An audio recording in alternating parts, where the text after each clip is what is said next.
ठाकुर जी तो खिला पिला कर बोले तुम इतने भोले हो, इतने अच्छे हो। तब उन्होंने कहा मदन मोहन जी ने कि तुमको जो ये अनुभव हो रहा है कि मेरे पंडे पुजारियों ने तुम्हारा अपमान किया, तो नहीं, ये बात गलत है। वे न तुमको जानते हैं न हमको जानते हैं। तुम मेरे प्रेमी भक्त हो, ये बात उन्हें पता नहीं है। और मैं परमात्मा हूं, ये बात भी वो नहीं जानते। मुझे पत्थर की प्रतिमा समझते हैं। तो पत्थर की प्रतिमा तो कोई क्रिया या प्रतिक्रिया करती नहीं है। पर तुमने मुझे पाषाण प्रतिमा नहीं समझा, तुमने मुझे साक्षात परमात्मा समझा, मदन मोहन समझा, इसलिए मैं तुम्हारे ऊपर रीझ गया। चिंता मत करो, अब तुम्हारे जब याद करोगे तब आ जाऊंगा। ठाकुर जी अंतर्धान हो गए और ये तो रात भर रोते रहे भगवत प्रेम में। और सवेरे मंदिर खुला तो ठाकुर जी के सोने का थाल गायब, कटोरा गायब, झारी गायब, सब गायब। ठाकुर जी सारे पात्र तो वहां छोड़े आए। राजा साहब के पास खबर पहुंच गई। ऐसा कोई काम हो जाता तो सबसे पहले पुजारी पकड़े जाते हैं। पुजारियों को पकड़ा गया, थोड़ी कड़ाई की गई राजा की तरफ से। वो हाहा खा रहे थे कि ताला बंद था, चाबी लगी थी, गायब कैसे हुई यही खबर नहीं। कैसे ताला खुला और कैसे कोई निकला और कैसे फिर अपने आप बंद हो गया, पता नहीं। आश्चर्यचकित थे, पर किसी को विश्वास नहीं था। कड़ाई से पूछताछ चल रही थी। उसी समय भक्त काले खां वो पात्रों को कपड़े में लपेट कर आया और उसने रोते रोते गुसाई जी से कहा कि आपका मदन मोहन बहुत भोला है, अकेले मत भेजा करो जंगल में, कोई लूट लेगा। ये देखो सब सोना मोना का बर्तन सब वही लेके गया था, हमको भोजन कराया। वो कहते हैं कि फिर गुसाई जी ने एक खिड़की खुलवाई। आज भी खिड़की है मदन मोहन जी के मंदिर में, जहाँ जो लोग मंदिर में नहीं जा सकते वो उस खिड़की से मदन मोहन जी का दर्शन कर लें। आज भी काले खां उच्च कोटि के भक्त हुए। महाराज जी हम आपको क्या कहें, काले खां की इतनी अद्भुत रचनाएं हैं। ऐसे भगवान के चरणों में प्रणाम है। प्रचोदिता येन पुरा सरस्वती वितन्वताजस्य सतीं स्मृतिं हृदि स्वलक्षणा प्रादुर्भूत किलास्यता समे ऋषीणां ऋषभ प्रसीदतां भूतैर्महद्भिर्य इमाः पुरो विभु निर्मायशेते यदमूषु पूरुषः भुङ्क्ते गुणान् षोडश षोडशात्मकः सोऽलङ्कृशिष्ट भगवान् वचांसि मे। नमस्तस्मै भगवते वासुदेवाय वेधसे पपुर्ज्ञानमयं सौम्यायन्मुखाम्बुरुहासवम्। इस प्रकार से सुखदेव जी ने मंगलाचरण किया और सृष्टि वर्णन क्रम का स्मरण कराने के लिए ब्रह्मा जी और नारद जी के संवाद का स्मरण किया। कैसे महत्त्वादि के क्रम से इस पिंड ब्रह्मांड की सृष्टि होती है इसका वर्णन किया। विराट स्वरूप की विभूतियों का वर्णन किया और विराट स्वरूप की विभूतियों का वर्णन करने के पश्चात श्री ब्रह्मा जी ने बड़ी सुंदर बात कही। ब्रह्मा जी ने कहा न भारती मिंग मृषोपलक्ष्यते न वै कुचिन्मे मनुषो मृषागति यन्मे ऋषिकानि पसन्ति सत्पथे यन्मे हृदय उत्कंठ्यवता धृतो हरि। हे बेटा नारद, मेरी वाणी कभी भगवत गुणगान को छोड़ करके पर निंदा पर चर्चा में प्रवृत्त नहीं होती है। मेरा मन कभी भगवान के नाम रूप गुण लीला को छोड़कर विषयों की ओर नहीं जाता है। मेरी इंद्रियां कभी भगवान को छोड़कर विषयोन्मुखी नहीं होती हैं, असन मार्ग में नहीं जाती हैं, क्योंकि मैंने अपने प्रेम पूर्ण उत्कंठित हृदय में भगवान को धारण कर रखा है। हृदय में यदि भगवान विराजमान हैं तो महाराज मन बुद्धि इंद्रियां कभी कुमार्ग में नहीं जा सकती हैं। बोलो भक्तवत्सल भगवान की। ब्रह्मा जी ने भगवान के लीलावतारों का वर्णन किया और वर्णन करने के पश्चात श्री ब्रह्मा जी ने नारद जी को भगवान नारायण ने जो चतुश्लोकी भागवत का उपदेश उन्हें दिया था, उस चतुश्लोकी भागवत का उपदेश भी उन्होंने प्रदान किया। अहमेवासमेवाग्रे नान्यत्यत सदसत् परम पश्चादहम यदे तच्चो योगशिष्येत सोऽस्म्यहम् ऋतेर्थम यत् प्रतीयेत न प्रतीयेत चात्मनि तद विद्यादात्मनो मायां यथा भासो यथा तमः यथा महान्ति भूतानि भूतेषु चावचेष्वनु प्रविष्टान्य प्रविष्टानि तथा ते सुनते स्वहम् एतावदेव जिज्ञास्यं तत्व जिज्ञासुनात्मनः अन्वय व्यतिरेकाभ्याम यत् स्यात् सर्वत्र सर्वदा एतन्मतं समातिष्ठ परमेण समाधिना भवान कल्प विकल्पेषु न विमुह्यति करेचित्। ये 4 श्लोकों में भागवत के रहस्य का उपदेश किया और भागवत के 10 लक्षण यहाँ गिनाए गए। सर्ग, विसर्ग, स्थान, पोषण, ऊति, मन्वंतर, ईशानु कथा, निरोध, मुक्ति और आश्रय, ये 10 लक्षण हैं श्रीमद् भागवत के। उनमें तृतीय स्कंध तक का लक्षण सर्ग है, जिसमें सृष्टि के उपक्रम का वर्णन है। विशिष्ट देवता प्रजापति आदि की सृष्टि का वर्णन चतुर्थ स्कंध में है। वो विसर्ग का वर्णन है चौथे स्कंध में। सर्ग माने सृष्टि होता, भी माने विशिष्ट सृष्टि, विशेष सृष्टि का वर्णन है। 5वें स्कंद में स्थान लीला का वर्णन है। यह विराट ब्रह्मांड भगवान का स्वरूप है, इसलिए भुवन कोश ब्रह्मांड का, सप्तद्वीपवती पृथ्वी का, 7 समुद्रों का सुंदर वर्णन किया गया है। भूगोल खगोल का, शिशुमार चक्र का, इस सब का वर्णन किया गया। 6ठे स्कंद का लक्षण है पोषण। पोषण माने होता अनुग्रह, भगवान की कृपा। इस पोषण लक्षण में सबसे पहले अजामिल का चरित्र है। इसके बाद परम भागवत श्री वृत्तासुर जी का चरित्र है। असुर शरीर में जाने के बाद, घोर राजसी तामसी शरीर प्राप्त होने के बाद भी पूर्व जन्म में चित्रकेतु के रूप में जो भगवान की भक्ति की थी, उस भक्ति के संस्कार कम नहीं हुए और उसने जो गीत गाया वो वैष्णव धर्म का सार हो गया। अहम हरे तब पादैक मूल दासानुदासो भवितास्मि भूया मनस्मरे तासु पतेर गुणास्ते गृणीत वाक् कर्म करो तुकाया ननाक पृष्ठम न च पारमेष्ठ्यम न सार्वभौमम न रसाधिपत्यम न योग सिद्धि रपुनर्भवम वा समंजसत्वा विरहीय कांक्षे अजात पक्षा इव मातरं खगास्तन्यम यथा वत्स तराक्षुधार्ता प्रियम प्रियव विश्रुतम विषण्णा मनोरविंदाक्ष दिदृक्षते त्वाम ममोत्तम श्लोक जनेषु सख्यम संसार चक्रे भ्रमतस्वकरम भी त्वन्माययात्मात्मजदार गेहे स्वासक्त चित्तस्य ननाथ भूयात्। ये 4 श्लोक हैं। वस्तुतः वैष्णवों के पुरुषार्थ चतुष्टय का निरूपण इन 4 श्लोकों में है। वृत्तासुर ने एक बड़ी अद्भुत बात कही है अपने स्तुति में। त्रिवर्गिकायास विघातमस्मित पतिर्विधत्ते पुरुषस्य शक्र।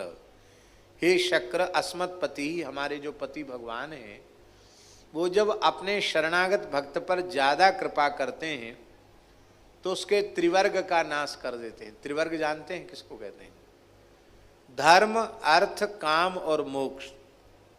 धर्म, अर्थ और काम, इसको त्रिवर्ग कहते हैं। हम ये निवेदन कर रहे थे कि परम भागवत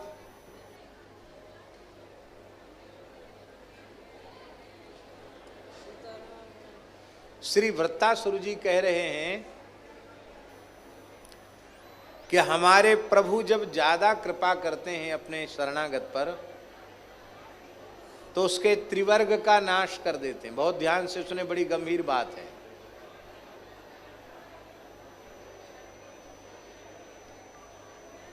त्रिवर्ग का नाश कर देते हैं। ये त्रिवर्ग क्या है?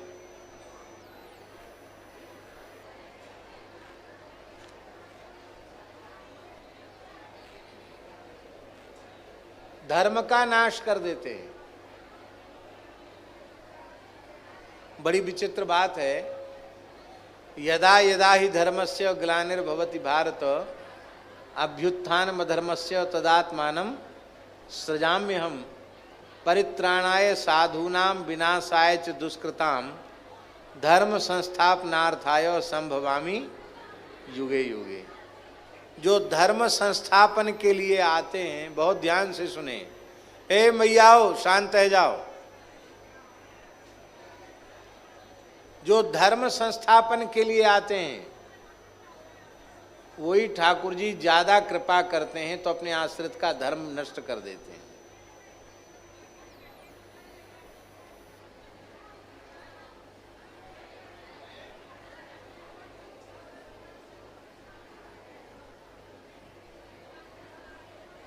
सुनकर आपको आश्चर्य हो रहा कि क्या बोल रहे हो भाई। अरे एक दो उदाहरण हैं। ब्रज में कोई नई नवेली बहू आती तो उसकी सास छड़ी लेके कहती है, खबरदार नंद को लाला वाके माऊ मत देखियो। हाँ,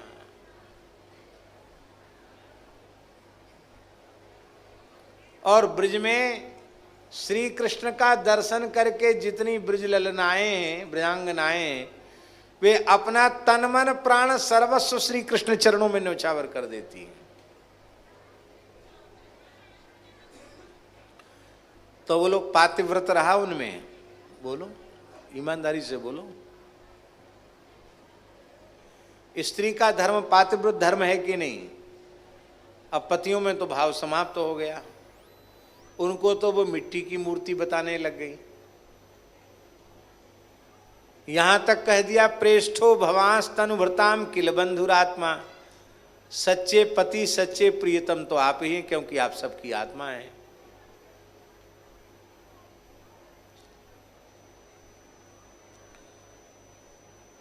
उन गोपियों को जिनको कहीं कहीं आचार्यों ने दास्यम गोकुल पुंसली शुकुरु से, जिन्हें ऐसा कह दिया गया, स्वैरिणी कह दिया गया, पुंसली भी कह दिया गया, लेकिन ध्याजी उनकी चरण रज को उद्धव जैसे ब्रह्मविद वरिष्ठ अपने मस्तक पर धारण करते हैं, और सती सावित्री अनुसूया अरुंधति जैसी ऋषि पत्नियां परम पतिव्रताएं उन ब्रजांगनाओं की चरण धूल को अपने सीमंत में धारण करती है। हमारा पतिभाव लौकिक पति के प्रति है। धन्य है ये ब्रजांगनाएं जिनका विशुद्ध सच्चिदानंद घन श्री कृष्ण के प्रति कांत भाव है। बोलो, धर्म बिगड़ा कि नहीं बिगड़ा? वृंदा का धर्म नष्ट किया कि नहीं किया? उसको पातिव्रत धर्म से क्या मिलता? पति लोक की प्राप्ति होती। पति वीरगति को प्राप्त हुआ था, वो स्वर्ग चली जाती। पर भगवान को इतनी प्रिय हो पाती क्या? 4 प्रहर 64 घड़ी ठाकुर के ऊपर ठकुराइन चढ़ी। तुलसी जी वही वृंदा तुलसी हो गई। अजहु तुलसी का हरि ही प्रिय।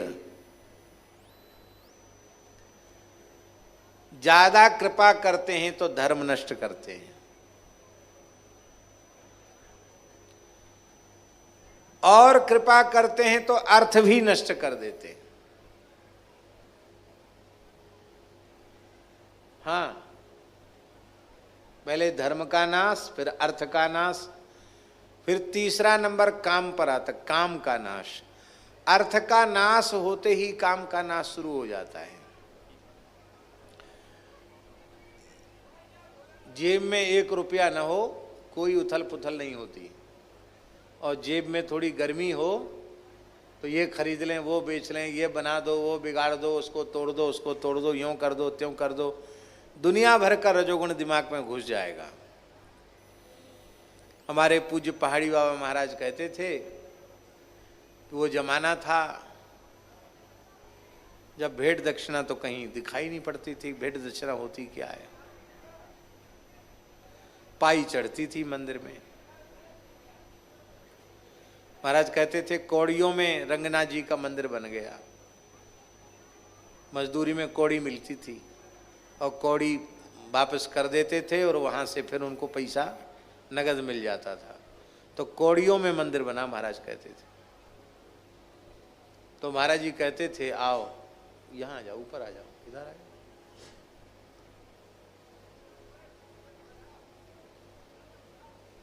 महाराज जी के पास आके बैठ जाओ।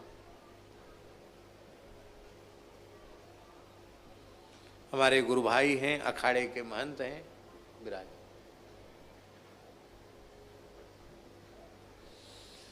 तो राम जी क्या कह रहे थे, याद दिलाना। हाँ, तो महाराज जी कहते थे कि बिहार में घूम रहे थे, एक जमींदार ब्राह्मण थे, बड़े प्रसन्न भये महाराज, और पीछे पड़ के उन्होंने 1 रुपया हमको दक्षिणा दे दी है। कितना? 1 रुपया। तो बोले उस जमाने में रुपया कहाँ था। बड़ी छोटी छावनी में आए, वहाँ 2-4 दिन रहे, फिर आसन लेके जाने लगे। उस समय छोटी छावनी में, मणिराम छावनी में, श्री महंत पद पर श्री स्वामी राम शोभादास जी महाराज विराजमान थे। बहुत पुरानी बात है, वर्तमान महाराज जी से कई पीढ़ी पहले की बात। तो उन्होंने कहा कहो महात्मा कैसे चल दिए। बोले यहाँ अयोध्या जी में भात खाने को मिलता है, हम लोग ब्रजवासी साधु भात खाने का अभ्यास नहीं है, फुल्का मिले तो रह जाएंगे। केवल चावल मिलता था उस समय राजभोग में, पंगत में रोटी नहीं फिरती थी अयोध्या में, इस जमाने की बात है। दाल भात, बस दाल भात साग, फुल्का नहीं। भंडारे साल में कभी कभार होते थे।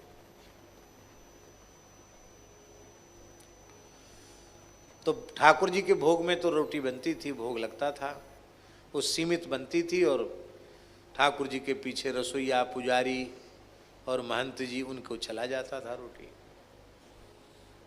तो बोले किस घर का दूध है। किसी ने कहा रे तो वृंदावन पहाड़ी बाबा खाक चौक के पुजारी है। अच्छा ब्रह्मर्षि बालक हो। बोले हाँ, ब्राह्मण कुल का जन्म है, तो रसोई में भर्ती हो जाओ, भरपेट रोटी ले लिया करो, पारस ले लिया करो। तो महाराज जी कहते रसोई में फुल्का बेलने की सेवा हमको दी गई। कुछ दिन लंगड़ पर बैठने की, कुछ दिन फुल्का बेलने की सेवा मिली। तो कहते वो 1 रुपया उसको कभी जटा में बांध लेते, कभी आड़बंद में खोस लेते, क्यों आसन पे कहीं वो रुपया चोरी ना हो जाए। बड़ा परेशान किया उस 1 रुपया ने। तो कहते वहाँ से फिर फैजाबाद चले गए। तो 1 रुपये में 10 हाथ का, तो एक 10-11 हाथ का तो बढ़िया मलमल का अचला आ गया। और राम पटल की, सिद्धांत पटल की पुस्तक आ गई,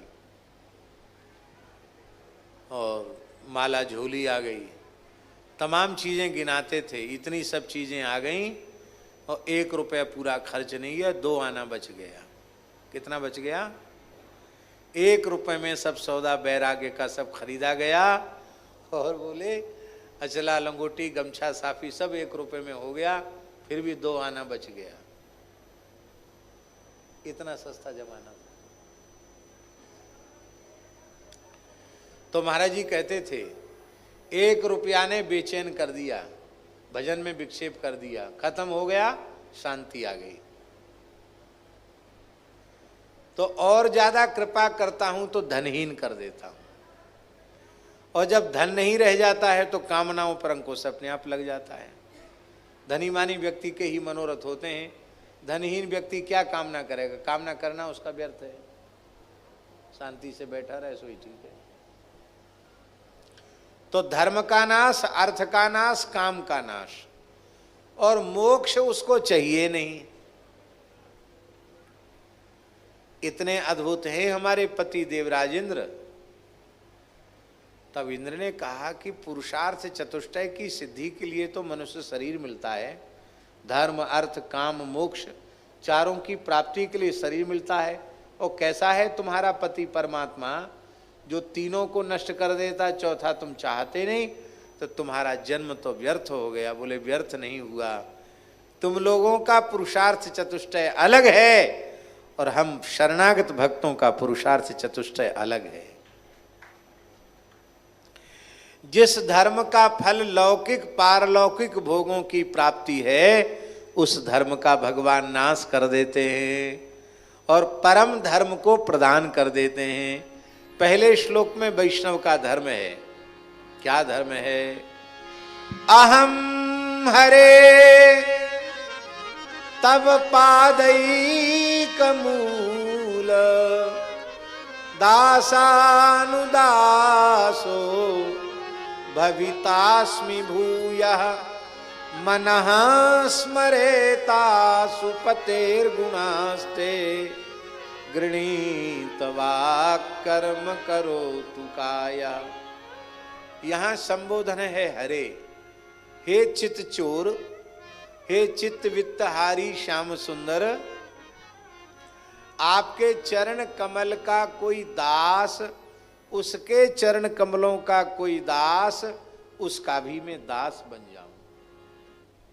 भवितास्मि भूयः भवितास्मि, भूयः भवितास्मि, बारंबार दासानुदास बनकर ही उत्पन्न हो, दासान दास ही बनूं। इसका अर्थ है कि मोक्ष भी नहीं चाहिए, बार बार जन्म लें और बार बार दासानुदास ही बने। हे असुपते, असुपते माने प्राणपते, प्राणनाथ, मनस्मरे तासुपतेर गुणास्ते, हे प्राणनाथ हमारा मन आपके मंगलमय पवित्र गुणों का स्मरण करे। गृणीत वाक्, हमारी वाणी आपके गुणानुवाद का वर्णन करे। और कर्म करो तु कायः, हमारे अंतरिंद्रिय बहिरिंद्रिय ज्ञानेन्द्रिय कर्मेंद्रिय सबकी सब उनसे युक्त जो शरीर है वह आपकी सेवा में लगा रहे। कर्म करो तु कायः, हम अपने शरीर से आपकी निष्काम सेवा करते रहें। ये हुआ वैष्णव का धर्म। इस धर्म को नष्ट नहीं करते हैं, लौकिक पारलौकिक भोगों को प्रदान करने तक जो सीमित हैं उस धर्म को नष्ट करते हैं। गीता जी में जो कहा गया सर्वधर्मान परित्यज्य मामेकम शरणम ब्रज, उसका अर्थ भी यही लगाना चाहिए। जो सर्वधर्म लौकिक पारलौकिक भोगों की प्राप्ति तक सीमित हैं उनको नमस्कार करके और परम धर्म भागवत धर्म वैष्णव धर्म का आश्रय लेकर मेरी शरण में हो जाओ, मैं तुम्हें संपूर्ण पापों से मुक्त कर दूंगा।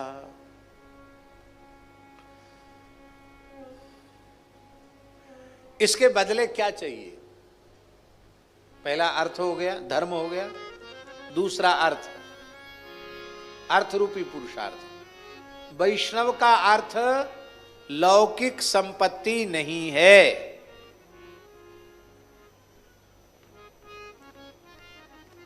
क्या है संपत्ति वैष्णव की? अरे भाई ब्रजवासी तो खूब गाते हैं, स्तन्यम यथा वत्सतरा क्षुधार्ता। दूसरा उदाहरण दिया कि अभी हाल की ब्याई हुई गैया, अभी उसके बछड़े ने दूध पीना नहीं सीखा, चारा चरना नहीं सीखा है, दुग्ध ही उसका एकमात्र जीवन है, और वह छोटा बछड़ा अपनी माँ के लिए जैसे विकल हो जाता है माँ के जंगल में चरने जाने के बाद, ऐसे ही मैं आपकी वाट जोहता रहूं, आपकी प्रतीक्षा करता रहूं। तीसरा उदाहरण दिया कि किसी वियुक्ता नायिका का पतिव्रता का पति परदेश चला गया है और वह पतिव्रता अपने पति का स्मरण करती रहती है, अपलक नेत्रों से पति के आगमन की प्रतीक्षा करती रहती है। ऐसी में प्रतिपल प्रतिक्षण आपके दर्शन की बाट जो होता रहूं, ये चाहता है। बहुत से लोग ऐसा बोलते हैं कि पहले दृष्टांत में यह दोष है कि जब पक्षी के पंख उग जाते हैं तो वो फिर माता पिता की परवाह नहीं करता, प्रेम भी नहीं रखता, उड़ जाता है, नया घोंसला बना लेता है, नया ब्याह कर लेता, फिर अपने बच्चे कच्चे में लग जाता है। कहीं ऐसा न हो जाए इसलिए दूसरा दृष्टांत दिया, गैया और बछड़े का दृष्टांत। बोले इसमें बछड़ा भी चारा चरना सीख जाता है, बड़ा हो जाता है, तो फिर माँ के दूध का उतना उसको आश्रय नहीं रह जाता है। फिर तो एक जगह तो हमने देखा, गैया दुहाने के लिए गए थे, हमारे एक महात्मा थे, उनके लिए दूध लेने गए, वो बीमार हो गए थे, अपने मोहल्ले की बात है, बंसीवट की। तो हमने क्या देखा कि उसने बछड़े को छोड़ा ग्वारिया ने, तो बछड़ा दूध पीने नहीं गया, वो गैया के साथ सानी खाने लग गया।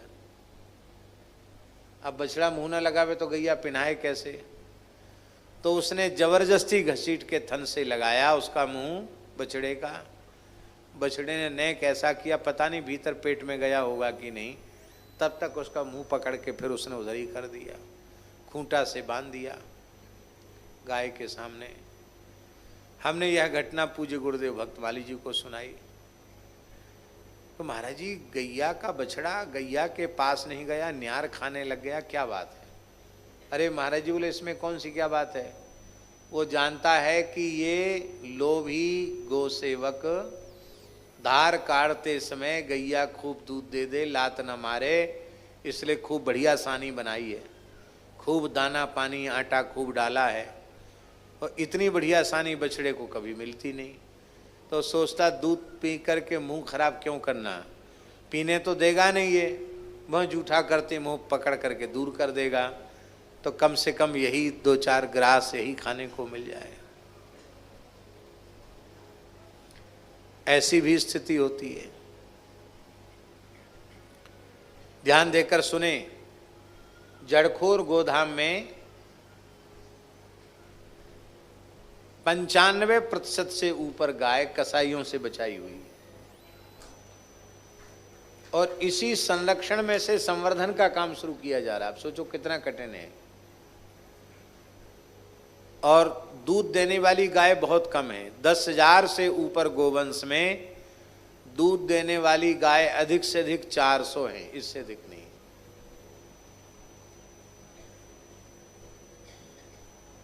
और केवल गाय के 2 थन ही काढ़े जाते हैं, 2 थन पूरा बछड़ा बछिया के लिए।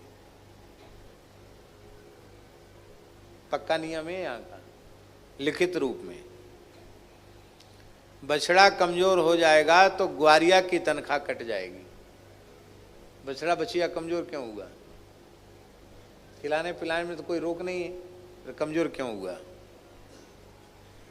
इस तरह से पोषण हो रहा है, तब इतनी सुंदर सुंदर बछिया, इतने सुंदर सुंदर बछड़े जो बिल्कुल बिना दूध की हैं, एकदम जिसको यहाँ की भाषा में ठल्ल कहते हैं,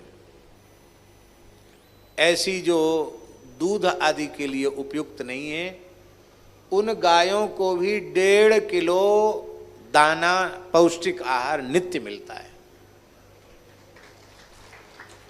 यही कारण है कि सामान्य गौशालाओं से इस गौशाला का खर्च 4 गुना है। पर बात इतनी सी है कि भाई, गाय सेवक भले ही कमजोर दिखें, पर गौशाला की कोई गाय कमजोर नहीं दिखनी चाहिए, सब बढ़िया होनी चाहिए, हृष्ट पुष्ट गाय होनी चाहिए। क्योंकि गाय सुखी होंगी तभी सब सुखी होंगे, तब राष्ट्र सुखी होगा। और अभी आप देखेंगे एक जगह नहीं मिली है, 5 भागों में गौशाला विभक्त है। एक ये कामधेनु गोष्ठ है, दूसरा सुरभि गोष्ठ है, तीसरा यशोदा धाम है, चौथा नंदनवन है, 5वां मुरार है। लगभग 15 किलोमीटर के एरिया में गौशाला है। एक जगह मिली नहीं, जगह जहां जगह मिलती चली गई, वहां खरीदते चले गए। 1 इंच भूमि सरकारी नहीं है। सारी भूमि पैसा देकर खरीदी हुई भूमि। अब यहां बैठकर ऑफिस में पांचों जगह कोई कैसे देख सकता है? उसके लिए बड़ा यंत्र लगाया गया है, टावर लगाया गया है, जो 15 नहीं कम से कम 50 किलोमीटर तक भी कैमरा लगावे तो वो कवर करे, इतना बड़ा टावर लगाया गया है। और पांचों गौशालाओं के प्रत्येक गोष्ठ में सीसीटीवी कैमरा लगे हैं। और उस घर में 24 घंटे तक ऑफिस में ड्यूटी है, 8-8 घंटे की कैमरे पर लोगों को ड्यूटी है, 24 घंटे की ड्यूटी है। एक भी बछड़ा, बछिया या गाय रात के किसी भी समय रम्हाई या परेशान हुई तो तत्काल ऑफिस में बैठा हुआ व्यक्ति फोन करेगा वहाँ के फोरमैन को, वहाँ के ग्वारिया को, कि गाय क्यों बोली, इसका तुरंत समाधान करो। यदि समाधान नहीं हुआ तो उस व्यक्ति की छुट्टी समझ लो। यदि कोई ग्वारिया गाय पर कठोरता करता हुआ दिखाई पड़ गया, गाय को डंडे से प्रहार कर दिया, उस ग्वारिया की भी छुट्टी। 2-3 ग्वारिया इसी तरह से जा चुके हैं। क्योंकि हम लोग यहाँ कोई तमाशा नहीं कर रहे हैं, अत्यंत पूज्य भाव से, उपासना के भाव से गाय की सेवा कर रहे हैं। हम तो प्रशंसा अपने लोगों की नहीं करनी चाहिए, लेकिन इस समय जड़खोर गोधाम में जो टीम बनी हुई है सेवकों की, निश्चित ही वो धन्यवाद के पात्र हैं, साधुवाद के पात्र हैं। और जो अधिकारी ऑफिसर यहाँ आता है, तिवारी जी, वो कहता मैंने अपने जीवन में ऐसी गौशाला नहीं देखी। गाय इतनी स्वस्थ और प्रसन्न है। कल आज तिवारी जी आए हैं, आपका वक्तव्य हुआ, कल मुख्यमंत्री जी के भी आने की सूचना है। यहाँ वो सुरभि गाय का, कामधेनु गाय का पूजन करेंगे और फिर गोष्ठ बिहारी जी का दर्शन करेंगे। फिर इसी मंच पर कथा में आएंगे, थोड़ी देर कथा में रहेंगे और फिर वो उनको गिरिराज जी जाना है, पूंछरी के लौठा में कोई उनका सरकारी कार्यक्रम है, वहाँ जाएंगे। तो यहाँ थोड़ा समय यहाँ गौशाला में वो व्यतीत करने वाले हैं।